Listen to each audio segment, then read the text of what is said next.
at the NFL ownership meetings without an owner. But the Broncos are still expected to have a new one before the start of the season. At least that remains the goal. Here's Mike-Klis from Palm Beach, Florida.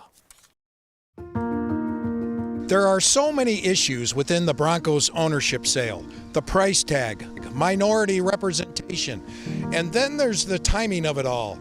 Remember, for the longest time, it appeared Joe Ellis and the trustees were going down the path of having one of Pat Bowlen's children take control, specifically Brittany Bowlen.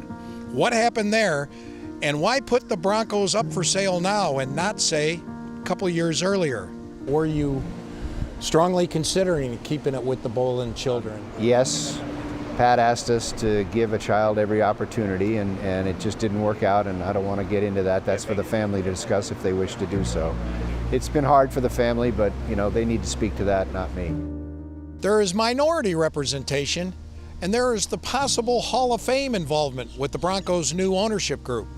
I get asked about ownership, and then I get asked all the time, what about Peyton and Elway? Well, I think they've inquired, is what I would tell you, and they need to speak for themselves as to what they're inquiring about, what their interest is. Certainly, I think either one would be well accepted by a group if the group or the potential owner wanted to include them in the group. NFL owners passed a resolution Monday that strongly encouraged a minority piece in new ownership. Do you expect minority representation when the Broncos are sold, and would it be a disappointment if it's not? Certainly looks toward the encouragement of minority participation in the groups that are bidding on the franchise. Minority interested investors who would be willing, who've called me and talked to me and asked about being part of a membership, an ownership group within the Broncos.